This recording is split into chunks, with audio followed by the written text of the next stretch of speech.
shaped our history, but also that it continues to live on in our collective consciousness in the form of a metaphor for all that is stood for: truth, non-violence, unbounded courage, indestructible conviction, and irrepressible optimism. It is therefore our privilege to have amongst us today two very eminent speakers who will shed light on the simultaneity of Gandhi as history and as contemporary. I welcome to our midst Dr. Jacob Pulickan, Director, Gandhi Center for Rural Development and Founder Coordinator, Center for Gandhian Studies of the University of Kerala. I also welcome Professor Vishwajit Das, Founder, Director and Professor, Center for Culture, Media and Governance, Jamia Millia Islam. Deepest gratitude to Dr. Pulickan and Professor Das for joining us today. I also welcome the participants representing media educators, media professionals, development professionals, researchers, and students from over 50 different institutions and organizations across the length and breadth of the country who have joined us today. Before we begin, I invite Professor Pulickan, Webinar Director, to introduce our guest speakers for today.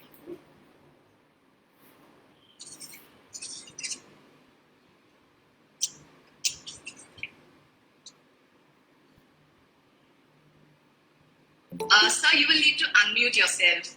Behra, sir, you'll kindly need to unmute yourself. Thank you, Anjuman. And good afternoon to you all. And I welcome you all once again to this webinar on Mahatma Gandhi, Making of History and Contemporary Relevance. Before I introduce Professor Das and Professor Jacob Pulickan, I have something to say to all the participants. You must have seen we have uploaded two posters, where in the first poster we said that the topic of the webinar is making of Mahatma Gandhi, making of history and contemporary relevance. And the second poster we uploaded that says about Mahatma Gandhi, making of history and contemporary. Why did we do that? When we looked at the topics of the two speakers, we thought the first poster would be appropriate. Then we did some brainstorming, our colleagues in the department. Then we realized that is it only Gandhiji is relevant to in the contemporary times, or Gandhiji's values are also shaping the contemporary times and shaping our lives even today. Then we realized that if we look at even the Swadeshi movement that is happening, that earlier we were boycotting the English goods, the British goods during Gandhi's times, and today we say that we must boycott Chinese goods, of course, all other goods. And we also talk about the Atmanirbhar Bharat, where we have to produce a domestic production must go up. If we or we will not use the Chinese products or the foreign products, then naturally our domestic production must go up. And Gandhiji's views were that in those days also he was talking about the increase in domestic production through cottage industries. And today, fortunately for us, we do not have many cottage industries, but we are having self-help groups which have taken this task. Say, for example, the current example during the COVID times, if you look at the mask market, every state, all the self-help groups in various states of the country, they have been producing masks with cultural motifs. In Assam, the Assamese gamusa is being used to prepare masks. In Odisha, the sambalpuri. In Tamil Nadu, so it's a manifestation of our cultural roots in making the mask. At the same time, it is a domestic production of masks. So we thought it more relevant that the topic should be Mahatma Gandhi, making of history and also contemporary. So that is the reason why the second poster we upload. Now, before I introduce again the honored guests, honored speakers today, I will just um, briefly give you some quotations given by many of the world statesmen and world leaders about our great Gandhiji. Nelson Mandela talked about Gandhi. He said that Mahatma Gandhi was his greatest teacher. Gandhi's ideas have played a vital role in South Africa's transformation, and with the help of Gandhi's teachings, apartheid has been overcome. And Dalai Lama, as you all know, he said, I have the greatest admiration for Mahatma Gandhi. He was a great human being with a deep understanding of human nature. His life has inspired me and will keep on inspiring the human civilization. Martin Luther King Jr., the civil rights leader of USA, who adopted nonviolence as the weapon of choice to help millions of African Americans fight for their rights. He said, Christ gave us the goals and Mahatma Gandhi the tactics. Albert Einstein, as you know, who was a very close friend of Mahatma Gandhi, and they were big admirers of each other, and they keep exchanging letters frequently. Einstein called Gandhi a role model for the generations to come. He said, I believe that Gandhi's views were the most enlightened of all the political men in our times. Now we call Gandhiji as Mahatma was given to him by Rabindranath Tagore. Although Rabindranath Tagore and Gandhi had some sad differences, yet Rabindranath Tagore was the first notable contemporary to refer to Gandhi as Mahatma. He said, Mahatma Gandhi came and stood at the door of India's destitute millions, who else had so unreservedly accepted the vast masses of the Indian people as his flesh and blood. Truth awakened truth. This is how Rabindranath Tagore, and before I start introducing our guest, I will tell about another George Bernard Shaw. Somebody, as you all know, he is a Nobel Prize winning Irish playwright, and somebody who asked him about Gandhi, what are his impressions on Gandhi? Then he said, impressions on Gandhi? You might well ask for someone's impression on the Himalayas. He compared Gandhi with the Himalayas. So these are the impressions of Mahatma Gandhi all over the world, and he is not only a leader for our nation, for our freedom struggle, for our independent India, but he has spearheaded such kind of movements all over the country by influencing the leaders there. And today when we have two most important speakers, one I will say not only a follower and believer of Gandhian values, but also a practitioner of Gandhian values, Dr. Jacob Pulickan. Dr. Jacob Pulickan did his master's, MPhil, and also PhD in Gandhian studies and Gandhian philosophy. He continued his academic pursuits only in Gandhian philosophy and Gandhian values. And then he worked as a youth coordinator in Gandhi Smriti and Darshan Samiti, Delhi. He started his career as a youth coordinator. Then he later on became the founder coordinator of the Center for Gandhian Studies of University of Kerala, founder director of the Kerala State Gandhi Darshan Samiti, and he was awarded a lot of awards, awarded with the Ramchandran Ikeda International Award for Best Youth Organizer and Best Social Activist Award of the Ekta Parishad and Madras Koena Foundation, Switzerland. He also got Gandhi Samiti, Smriti Darshan Samiti's Educational Fellowship and Mumbai Chandu Memorial Trust Swadeshi Fellowship. And he is now nominated in the National Committee by the Government of India to commemorate the 150th birth anniversary of Mahatma Gandhi. He also received the first Swabalamban Award instituted by the Babuji Award Committee of Madhya Pradesh in 2018 for groundbreaking Swadeshi work in Kerala. Let me say that he is spearheading a movement known as Swadeshi homemade products training program, where he is training the people to prepare homemade products and become self-sufficient, in which Gandhi believes in. And he has published about 9 books on Gandhian philosophy and 12 books on Swadeshi homemade products training movement, like the Gandhian movement in India, the Sarvodaya movement in Sri Lanka, the new international economic order, the Gandhian world order, and so many.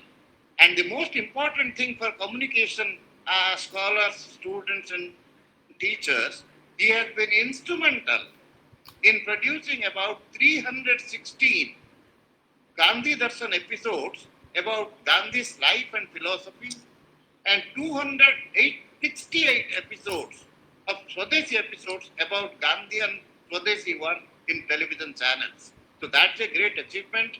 316 episodes on Gandhi Darshan and 268 episodes on Swadeshi movement of Gandhi and Swadeshi philosophy. So I am really grateful to Dr. Jacob Pulickan, and he is also popularly known as Pulickan Gandhi in Kerala and many other parts of the country. So I welcome you, sir, and I am grateful that you have given us time to speak on the relevance of Gandhi in 21st century. Now, regarding our the other eminent speaker, Professor Biswajit Das, a very good friend of mine. He is a very senior academician for the last 3 decades, and he started. He is the founding director and professor of the Center for Culture, Media, and Governance of Jamia Millia Islamia. And you must be knowing Jamia Millia Islamia has been rated as the best central university by the government, by the MHRD for this year. So congratulations, Biswajit Babu. And Professor Das expertise, and as an academician and researcher, he leads the field in policy research, and he also leads the field in method and history of communication in India. Prior to joining the center of Jamia Millia, he worked with national and international agencies conducting communication research and training. And Dr. Das has been a visiting professor also at York University, Toronto, South Korea, and fellow at the University of Windsor, Canada, fellow at MSH Paris, Inalco Paris, and Charles Wallace Trust, London, and also the Indian Institute of Advanced Studies, Simla, in India. He has been a member of Innovation Council of I&B Ministry, Government of India, and member Ministry to monitor media-related courses in the country. Been in the advisory board of Consortium of Education Communication, New Delhi, and National Council for Rural Institute, and several other distinguished bodies such as UGC, ICSSR, and Councils of Government of India. And his research basically are supported by many international funding agencies. He has been able to rope in, because of his quality research, he has been able to rope in many international funding agencies, and his research was supported by Indo-French Scholarship, Sastri Indo-Canadian Institute, Charles Wallace India Trust, Ford Foundation, SSRC New York, UNESCO, UNDP, IDRC, UGC, ICSSR, and HIVOS Netherlands.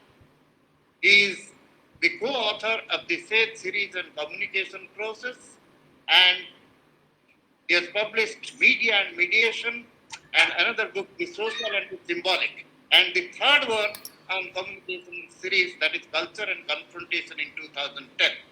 His recent book on Gandhian thoughts and communication is published by SAGE in 2020. Professor Das has also published several research articles in international and national journals. He is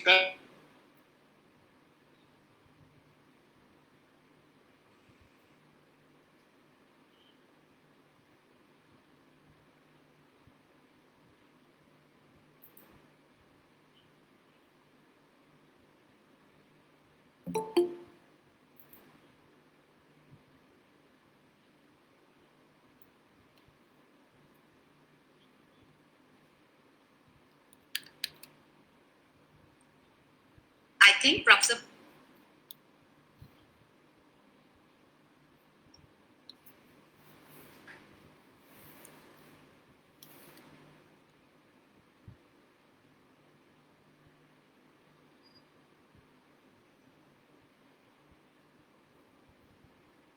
Sorry, there was some technical glitch. And Professor Das, I welcome you again. And I welcome Dr. Jacob Pulickan and Professor Das to this webinar today. Now, Anjuman. Thank you so much, Professor Behra, for introducing our speakers for today. And I'm sure after listening to this, everyone is eagerly awaiting for the talks to begin. So without much delay, I would like to first invite Dr. Jacob Pulickan to kindly deliver his talk titled Contemporary Relevance of Gandhi. Dr. Pulickan.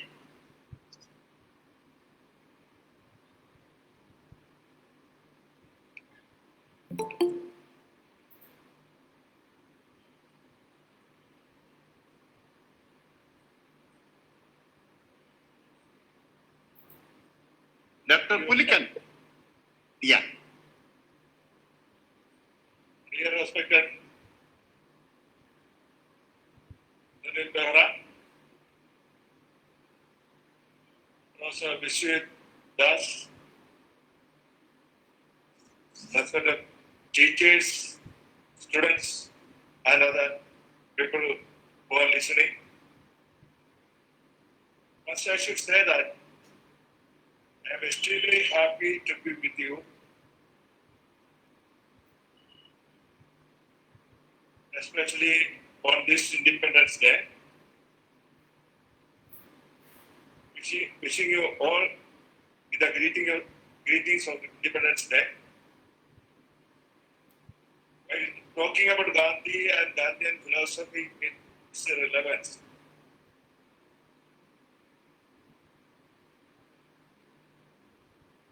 Before going into the subject, I should narrate some of the things happening in the country.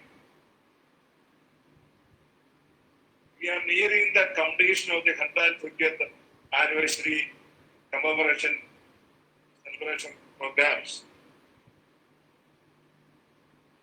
It was a 2-year program. And during the first year, it was election year. And during the second year, this is a Corona year, COVID year. Anyway, fortunately or unfortunately, nothing has happened except the establishment of a most powerful committee, national committee. The 124 members committee, comprising the President of India, Vice President of India, Prime Minister of India, and 8 cabinet ministers. All the former Prime Ministers of all the former Supreme Court Chief Justices, all the Chief Ministers, and we can easily see that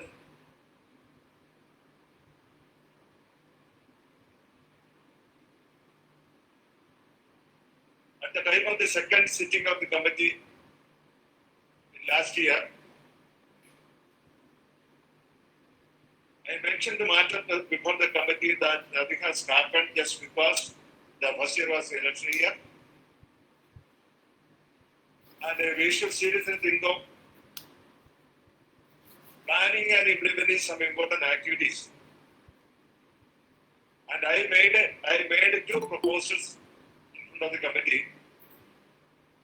The first proposal is implementing the Gandhi Darshan program in all the schools of the country, the young minds, our young children, from the first standard to the 12th standard. And therefrom, with the college students in the National Service Scheme, restructuring the National Service Scheme and implemented the Gandhi Darshan program throughout the country. the second proposal I made in the committee is setting up of the homemade industries department.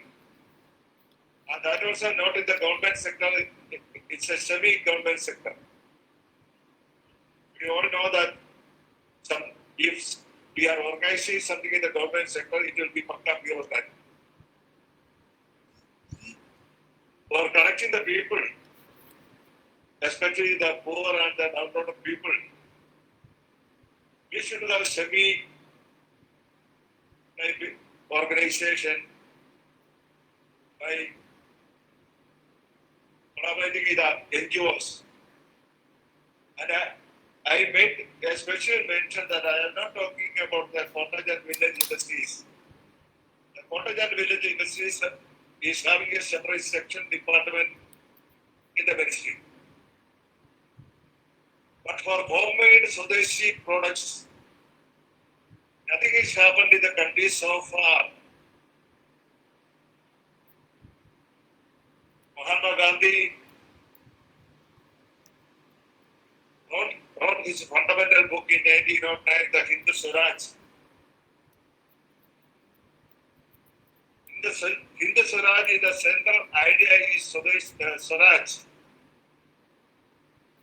And for attaining the Swaraj, the weapons Gandhi put forward before the people of his country is known as Satyagraha.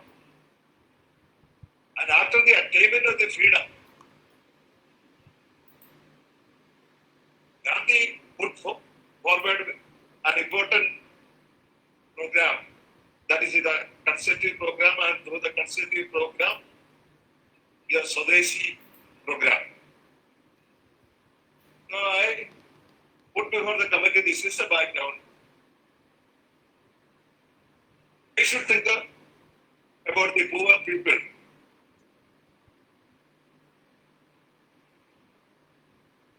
Do something for each and everybody who is doing something by sitting in their own home.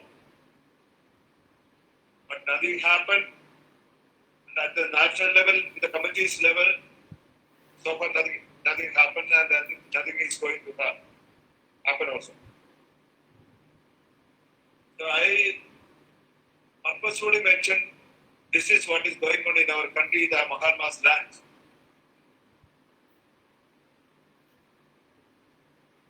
We consider Mahatma Gandhi as the father of the nation, a saint leader of the freedom, the architect of the freedom of the country.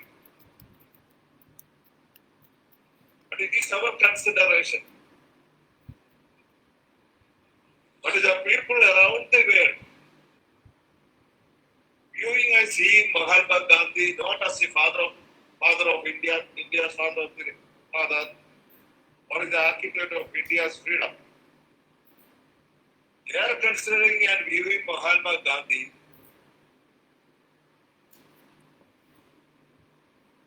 as the father of the modern peace movement. Mahatma Gandhi put before the humanity the non-violent method of fighting against injustices, and that influence in the whole world, and they consider him as the father of the modern peace movement. And on the second count, those people who are engaging the ecological movement, they consider Mahatma Gandhi as the father of the modern ecological movement. And we should understand that also during Mahatma Gandhi's time, there is no way such ecology or environment. So, even that time, he did a lot of things for the preservation of ecology, and he made focus for the nature's development and this type of things. And on the third count,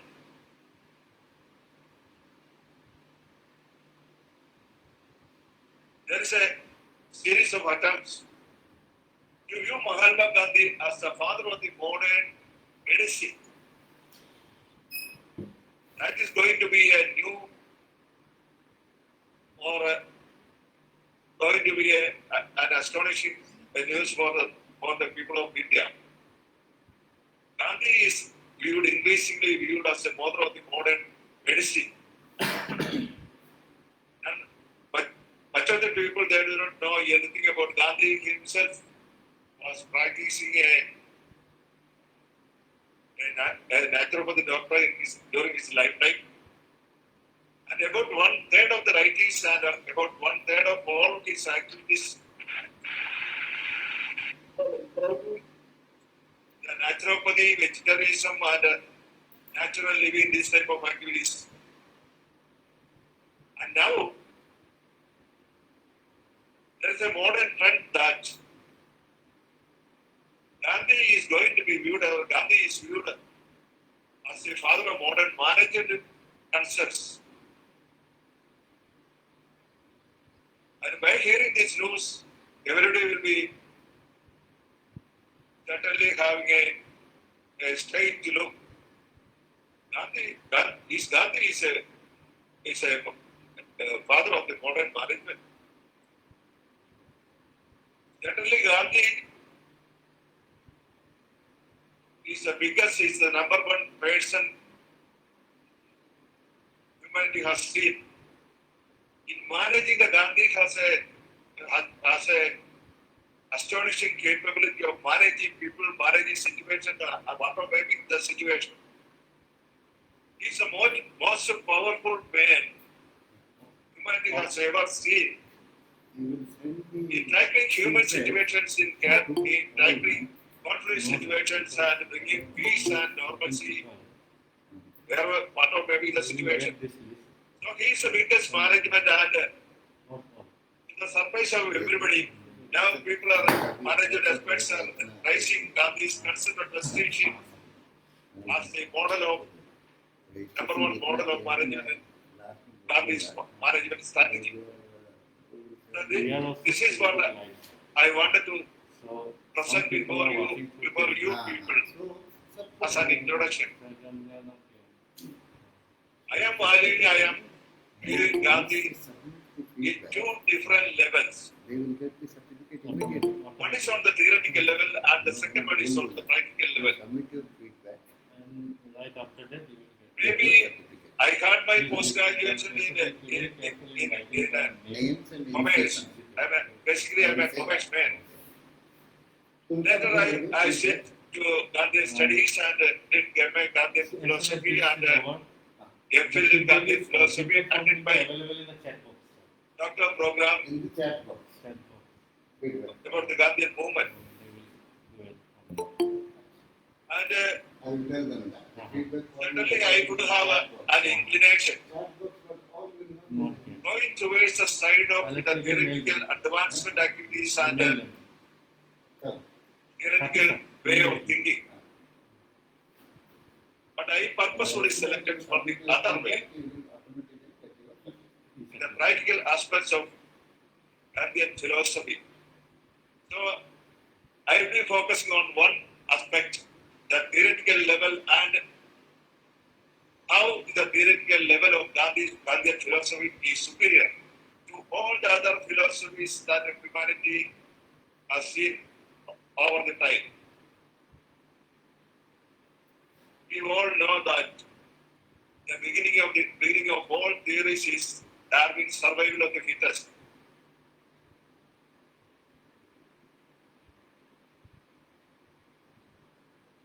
Is the laissez-faire philosophy that is the perfect competition.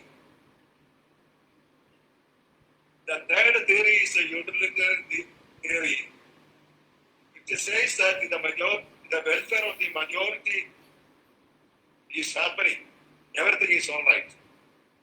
So it counts only the welfare of the majority and welfare of the minority in disregards. That means 51% of the people counted and 49% neglected.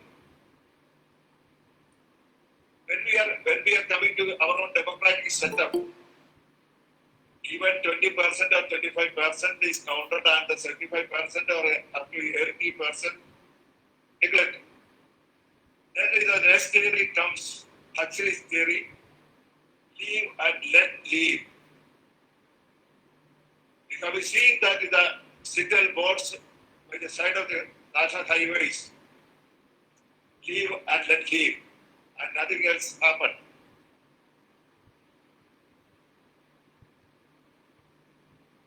That is a Nathan Kropotkin theory, the Russian anarchist state. Peter Kropotkin's theory, the theory of mutual aid. In that theory, he stressed the need for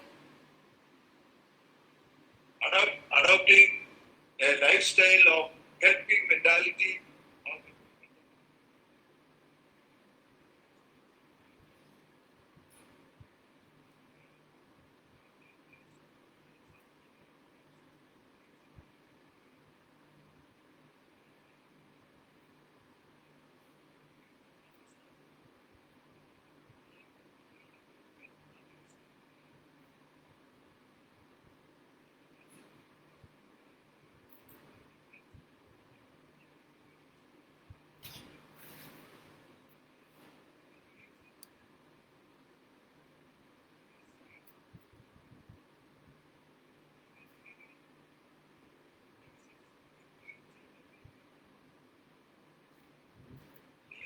In order to help others to live, that means counting is 100% of the population, not neglecting anybody.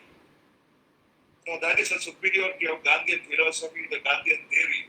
And no other theories in the world is going to happen superior to Gandhi's theory. So Gandhi was superior, is superior, and will be the superior theory forever. That is on the theoretical level. Then coming to the practical level, the developmental aspects. When we study about the developmental factors, we can see that development of the rich people, development of those who are having everything is only counted. The development of the poor,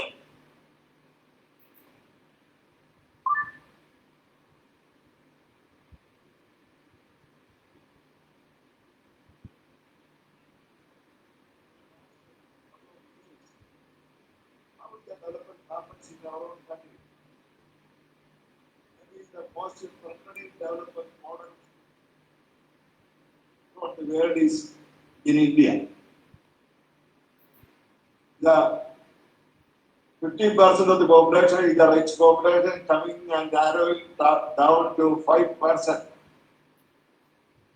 And Ambani is going to be the biggest capitalist in the world. That also through the expense of the 99% of the population of the country. So that is a development model that we people in India we are adopting. All the ruling parties, all the political parties, and all the bureaucrats, everybody is one and the same, and the suffering people's lot is going to be worsened and getting poorer and poorer. So in that way, to be what Mahatma Gandhi has advocated. He advocated that there should be a balance between our attitude,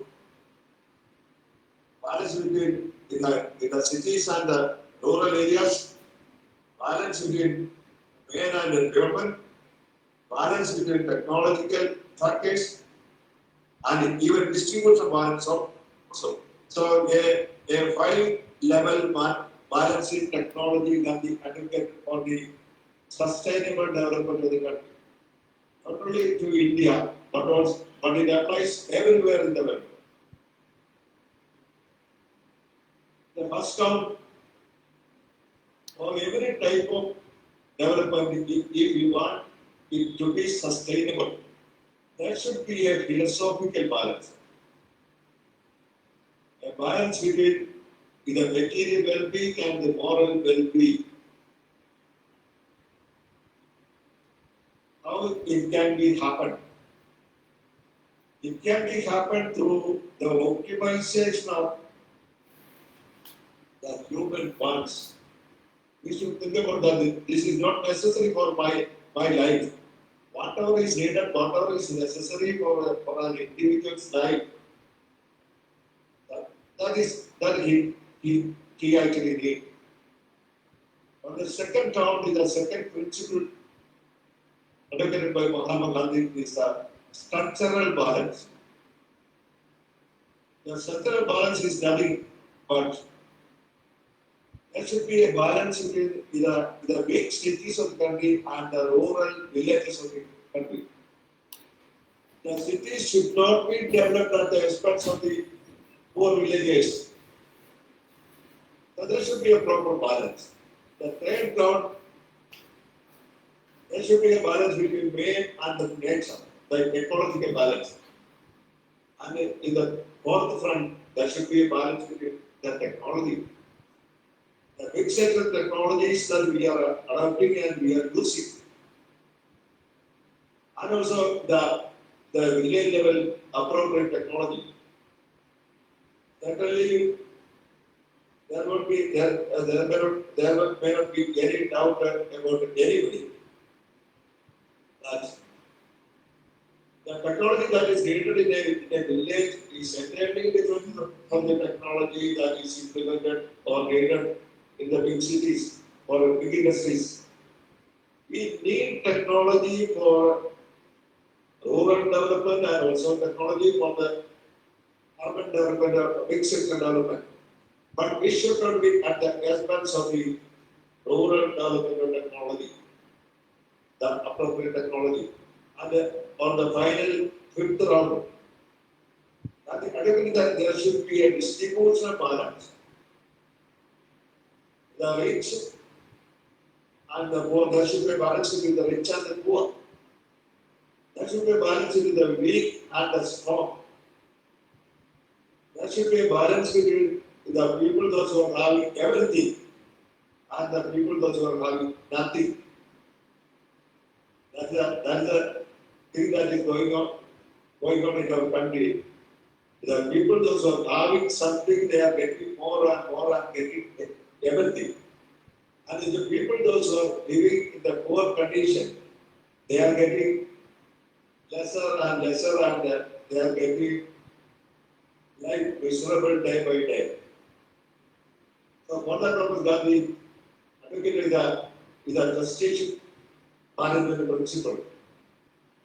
He was not advocating for confiscating the property of the country, those who are having the property and it should not be confiscated.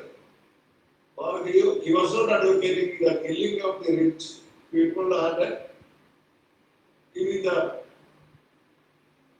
money to the for the uprising the poor people. And he is not advocating for the progressive taxation that we have seeing in the capitalist countries. Our democratic country, we are doing the same thing with the progressive taxation. But that is not properly doing. That is the thing.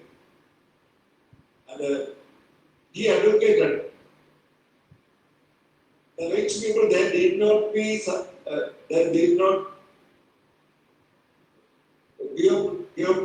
the right for the property ownership.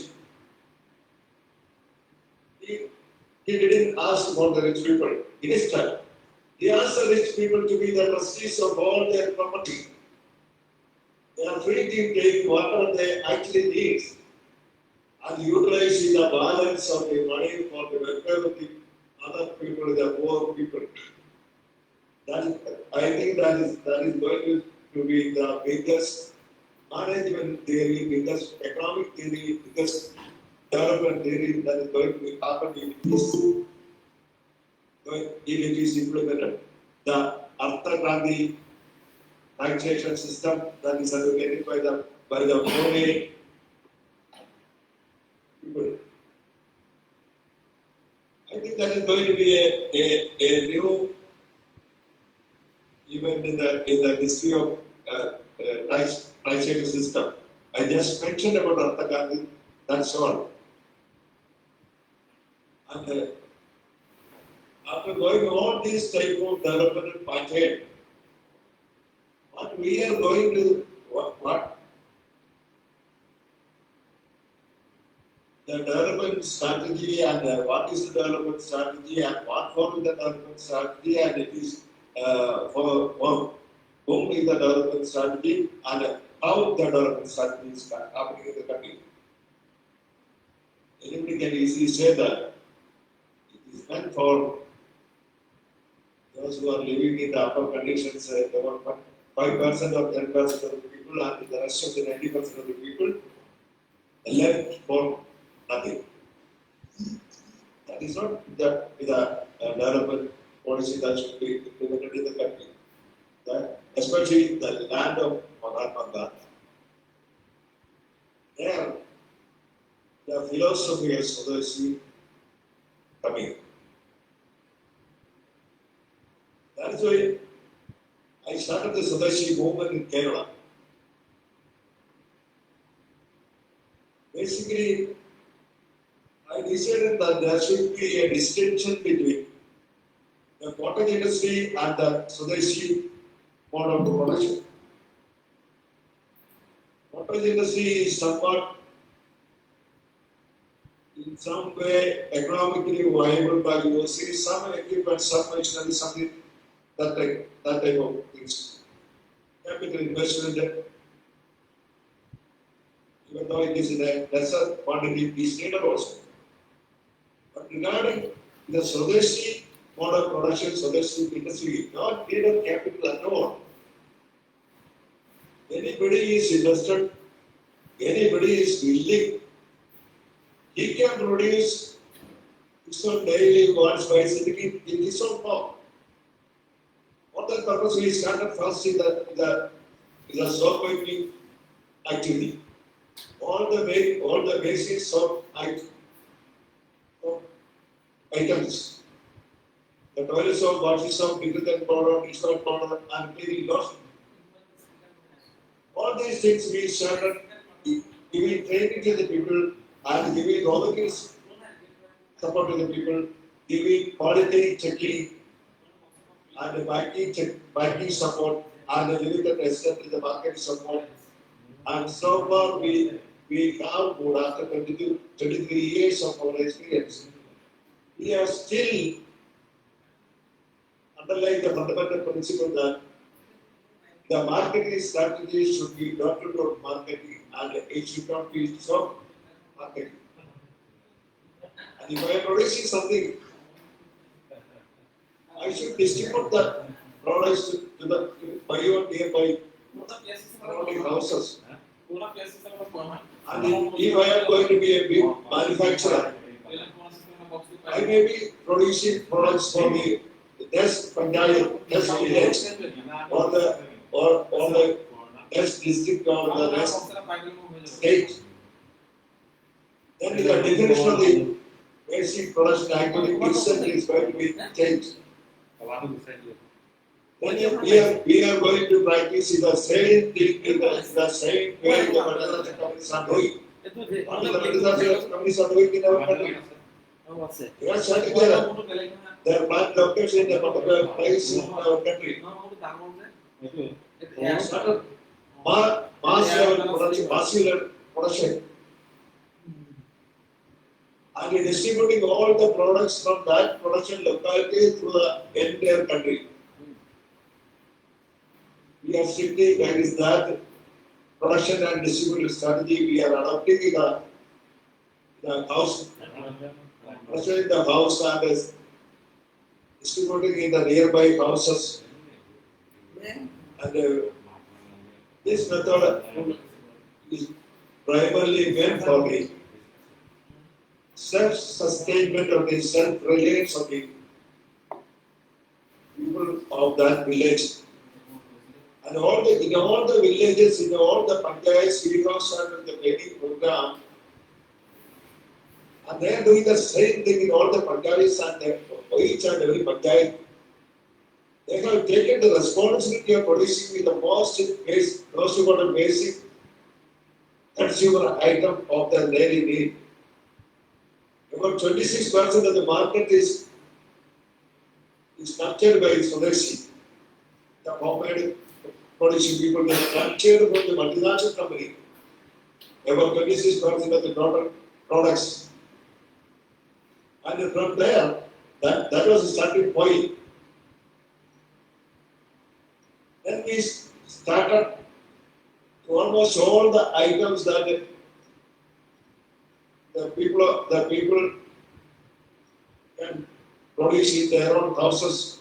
All the sports items that we need, we are producing in our own houses. All the food items we needed, we are producing in our own houses. In some of the consumer items that can be produced in the individual houses, that also we started producing. Except the food and other, except the rice and other items, we are very short, and Kerala people, we are very short of rice and other things. Except this type of activities, we have all the other items. I am very sure that people can manage by themselves. And they need not go to the big supermarkets or hypermarkets for these type of things. And they will be assured in the quality of the products also. The biggest danger that we are facing is the poisoning of all of the items that we are consuming. We are all consuming poisonous items in our country. The Pepsi Cola, I am talking about Pepsi Cola, from the Pepsi Cola level to the items that our own people are producing, not alone in the multinational companies. So we come to the conclusion that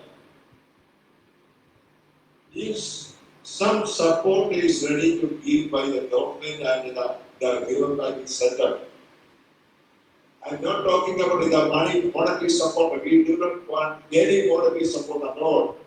I am 100% courageous to say that my organization, the Gandhi Center for Rural Development and its mandate Swadeshi, so far after the existence of 23 years, we never accepted any grants, any donation from anybody. It's a self-supporting organization. So long we are not able to continue our activities by our own legs. I am decided to dissolve the organization by saying that people do not want this organization. Whenever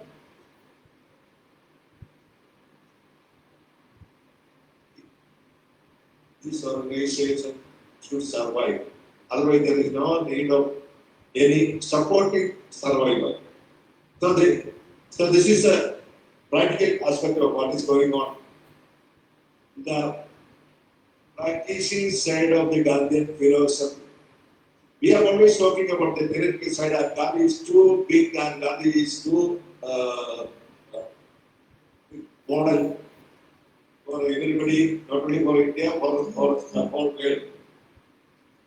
But at the same time, we are not ready to practice the simplest things what Mahatma Gandhi preached and advocated. Mahatma Gandhi was not a theoretical man. He did his theory, developed his theory after practicing everything from practicing side to the theoretical level. So that is the difference between a theoretician and a practitioner. Gandhi is a practitioner, and Gandhi developed his theories after this practice. He become understand that it is 100% workable model. Then he educated the people that, but unfortunately, the people who surround Gandhi, they didn't understand the relevance of what Gandhi said and what Gandhi did. I'm going to narrate an example. Look at the case of the Science Satyagraha movement. The Science Satyagraha movement in the Science Satyagraha is the biggest movement in the history of India, which played a crucial role in India's freedom struggle. When Gandhi selected his weapon with the sword, all of his followers, including Jawaharlal Nehru, Motilal Nehru, and all the important Congress leaders of the country, they rejected that Gandhi is going to do something absurd. When Gandhi took the salt as his weapon and he implemented the took salt at the Delhi tea shop, the people, the common people of the country, they fought into the side of Mahatma Gandhi. And Gandhi got so much support from the common man of the country that is just because Gandhi touched is the material that the common, the poor people of India is consuming. Nobody can survive without salt. So that intelligence, that production thinking capacity Gandhi is having, and that's the capacity that we people in India is lacking. And that is why that we are having a belief that the Gandhian philosophy is not a working model, and it is not practicable. Just because of that thinking pattern and nothing else. And I myself find it very possible that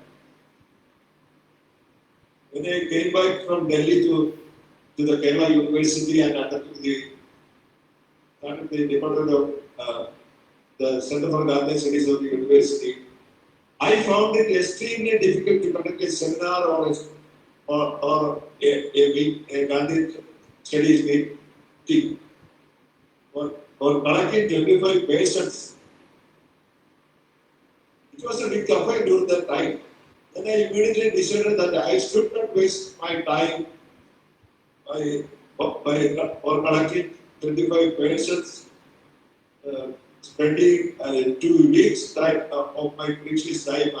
I decided I should not going to conduct these type of center activities.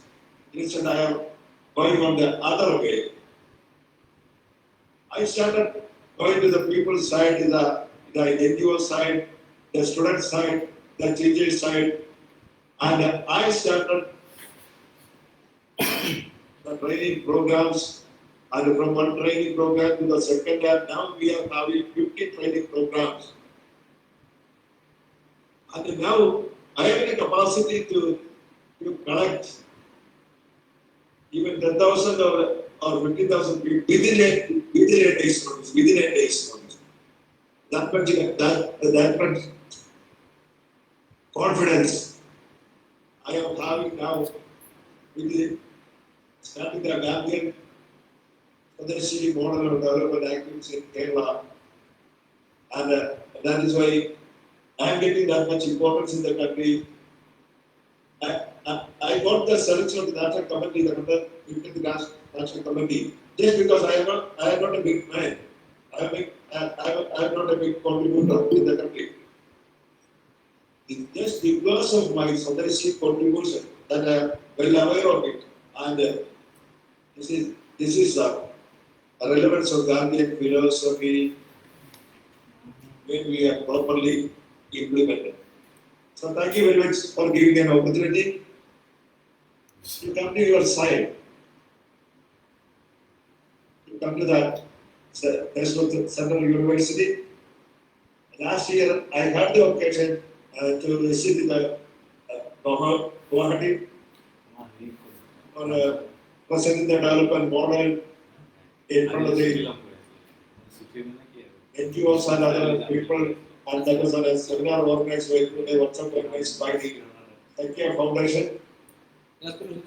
So, Meghalaya University also, I had the chance to work with the Meghalaya University, the Science and Technology University of Meghalaya. So this is the third time I had the chance to meet with the Northeastern University people, and I'm really thankful, and especially I am thanking Professor Sunil Bahra and Professor Vishnu Das. We are having an introduction, and I don't get that from now onwards. We are going to be very good friends, and we are going to collaborate with each other. And that is what I am also telling you all. We are going to collaborate with each other in what all activities that is possible in your area. And I also invite and I also welcome all the people to stay here in Kerala. I am not. I think that the moving and going here and there is actually wasting my time. So I will be inviting you people to see your place here in Kerala, and we shall have a nice time. So thank you very much for inviting me for this seminar program, and I have the pleasure of thanking everybody, and thank you very much. Thank you so much, Dr. Pulickan, for this wonderful talk. You have so beautifully explained and introduced to us the core of the Gandhian philosophy, which is to live in order to let others live. And you have explained the practical aspects of how this theory can be put into practice in terms of creating a balance. And a balance whereby we can create a structural balance, ecological balance, technological balance, balance between the haves and the have-nots. And most importantly, you have explained to us about the values and the virtues of the Swadeshi movement. And also, I think the most important thing which you told us is that how through your own example, you have explained that, you have demonstrated that Gandhian philosophy can be put into practice only by going amongst the people, like you did. We cannot do it by staying on the side of the ones in power, but we have to go to the side, we have to shift to the side of the people and work on behalf of them and alongside them. So thank you so much for these insights. And we will have, there are a lot of questions which are lined up. We will be taking the questions at the end of the session. But before we go on to the question and answer session, I would now invite